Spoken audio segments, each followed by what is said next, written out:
Assalamualaikum warahmatullahi wabarakatuh. Jumpa lagi dengan saya Dr. Muslimin, spesialis kulit dan kelamin.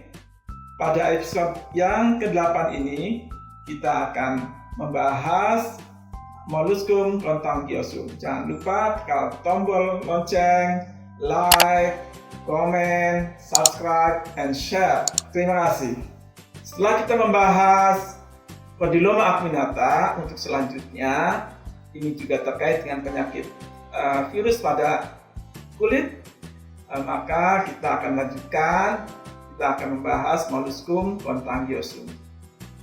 Molluscum contagiosum, kalau dalam bahasa Inggrisnya disebut water wart atau kutil air. Dia merupakan suatu penyakit dermatosis infeksiosa yang sembuh sendiri, dapat disebabkan oleh virus Molluscum contagiosum dari famili Poxviridae. Merupakan suatu pertumbuhan jinak pada kulit. Biasanya lesinya kita sebut sebagai molluska atau luna. Biasanya muncul di kulit sebagai gambaran mirip dome shape. Dome itu kubah, kemudian bulat, berwarna pink sampai keunguan dan lunak. Penyakit ini disebabkan oleh pox virus di mana memiliki DNA double stranded. Disebut virus Molluscum contagiosum yang memperbanyak diri di sitoplasma. Berbeda dengan yang kemarin, ya. Yang ini adalah di sitoplasmanya. Kita bahas mengenai penyebab penyakit ini. Penyakit ini disebabkan oleh pox virus di mana dia memiliki DNA double stranded, dan virus ini akan bereplikasi atau memperbanyak diri pada sitoplasma. Terdapat 4 subtipe dari virus ini. Yang pertama kita sebut sebagai MCV1. Biasanya pada anak-anak ini 98% kasus disebabkan oleh MCV1. Kemudian ada yang MCV2. Ini biasanya muncul pada orang-orang dengan HIV. Sedangkan MCV3 dan MCV4 bisa ada di Asia dan Australia. Penyakit ini dapat ditularkan secara langsung dari kulit ke kulit, juga bisa tidak langsung. Yang dari kulit ke kulit bisa juga melalui kontak seksual. Yang tidak langsung misalnya lewat handuk, lewat pakaian, lewat mainan, mungkin juga bisa lewat cukur rambut, juga mungkin juga bisa lewat kalau orang melakukan tato. Dapat menyebar bisa dengan autoinokulasi terhadap kulit yang normal sebelahnya, ya. Transmisi juga, ya, dapat ada yang mengatakan bahwa lewat kolam renang, ya, atau kondisi lingkungan yang basah, ya, tetapi buktinya masih lemah. Juga ada yang mengatakan bahwa di dalam uterus maupun prepartum juga bisa terkena. Ada yang melaporkan seperti itu, ya. Yang kita sebut sebagai Molluscum contagiosum congenital. Kita bicara terkait dengan epidemiologi, ya. Penyakit ini terjadi seluruh dunia, ya, biasanya pada daerah atau wilayah yang panas, yang kelembaban tinggi, termasuk yang di Indonesia ini. Diagnosis bisa ditegakkan atau terjadi pada, ya, anak-anak berusia 2-5 tahun, di mana prevalensinya 8,3%. Juga pada remaja yang seksual aktif dan juga dewasa, ya, dan pada orang-orang yang imunokompromis. Orang dengan HIV secara klinis dapat terkena Molluscum contagiosum sampai 18%.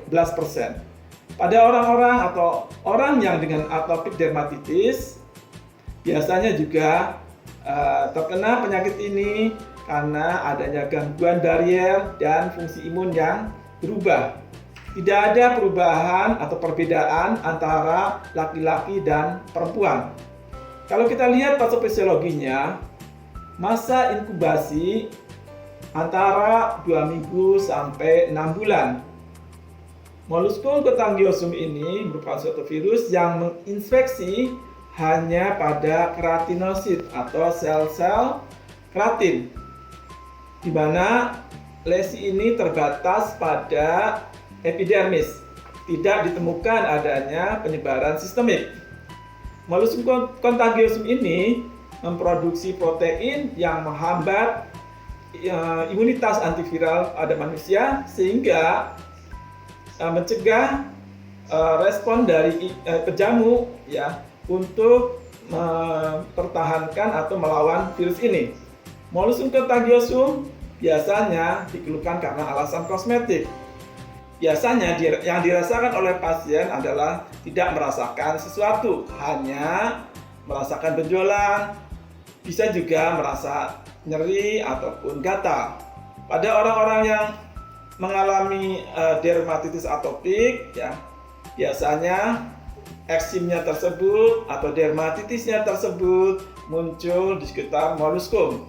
Peradangan terjadi ya karena garukan sekunder yang muncul ya ketika molluscumnya itu sudah mau menghilang.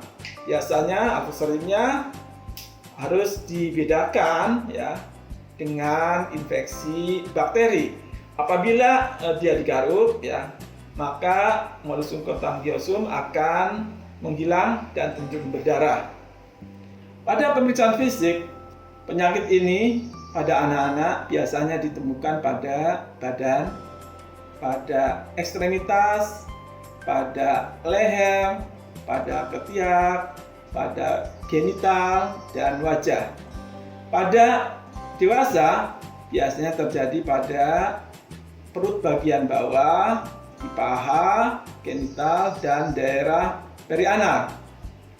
Juga kalau kita lihat ya, bisa juga terjadi pada mukosa mulut, tetapi ini jarang. Tidak pernah terlihat pada telapak tangan dan juga telapak kaki. Lesi ini biasanya firm, kemudian berwarna seperti daging, bentuknya seperti ubah, papul, ya, di mana di tengahnya terdapat umbilikasi atau ada cekungan di tengahnya yang kita sebut sebagai dele, di mana kalau kita keluarkan maka akan keluar material yang seperti keju. Biasanya berukuran dari beberapa milimeter sampai sentimeter. Kita lihat di sini gambar yang satu adalah bagaimana menunjukkan adanya gambar papul yang umbilikasi atau di tengahnya mencekung yang kita sebut sebagai dele. Yang berikutnya adalah ini pada orang dewasa ada di bagian perut, di mana di situ ada papul umbilikasi yang kemerahan atau erythematus. Kita lihat sini kalau kita melakukan dermoskopi, yaitu pemeriksaan dengan seperti kaca pembesar yang didekatkan pada kulit, ya. Ini menunjukkan adanya daerah sentral yang putih sampai ke kuningan yang amorfos, di mana di tepinya bisa ada di situ pembuluh darah. Kalau kita lihat diperiksa dengan histopatologi, maka akan ditemukan adalah lesi yang berbentuk cup yang terdiri dari lobulus, epitel squamosa yang hiperplastik. Dia akan ekspansi ke dalam sampai ke dermis. Terdapat proliferasi lapisan epidermis, di mana di situ ada reteris yang turun ke bawah ya sampai ke dermis. Biasanya epidermis ini menebal ya. Kita bisa melihat di situ adanya badan molluscum atau badan yang kita sebut sebagai Henderson-Patterson terlihat di dalam epidermis. Di sini badan molluscum itu penuh dengan partikel-partikel virus. Kita lihat di sini ya, gambar yang pertama epidermis yang hiperplasia, dan di situ terdapat badan Henderson-Petersen ya, badan moluskum. Kemudian yang sebelahnya lagi ya, ada badan moluskum yang eosinofilik yang menjadi basofilik ya, yang berlokasi di lapisan epidermis. Kita lihat sini ya, gambar lagi di sini ada badan inklusi yang eosinofilik di dalam keratinosit ya, di mana di situ juga muncul adanya infiltrat sel-sel radang. Kemudian yang berikutnya di gambar yang sebelahnya lagi itu ada Henderson-Petersen bodies. Pada orang dengan benjolan yang tadi ya, molluscum contagiosum ini ya, tentu kalau kita diagnosis cukup hanya secara klinis sudah kita ketahui, tanpa misalnya kita tanyakan, kita lihat sudah cukup ya. Nah, kalau kita melihat ada benjolan di kulit, tentu dokter juga memiliki diagnosis banding, bisa juga common word atau verruca vulgaris ya, bisa berbentuk filiform misalnya, bisa juga didiagnosis dengan herpes simplex, bisa juga dengan juvenile xanthogranuloma, bisa juga spades nevi, bisa juga karsinoma sel basal. Terus bagaimana kalau kita dapat pasien dengan kondisi seperti ini?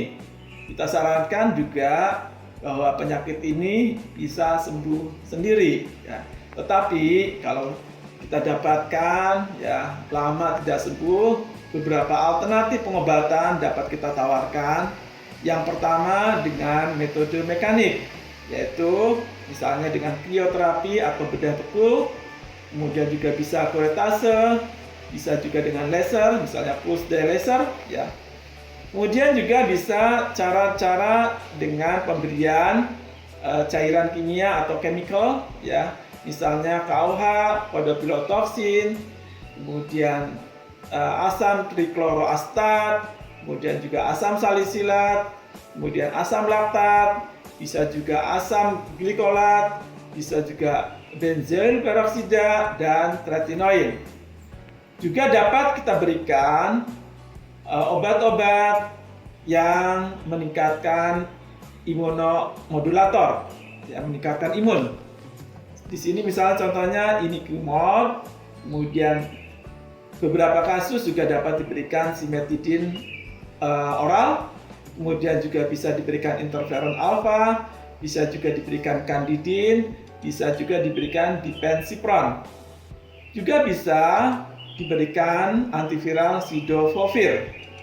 Cukup sekian episode yang ke-8 mengenai molluscum contagiosum, dan jangan lupa tekan tombol lonceng, like, comment, subscribe, and share.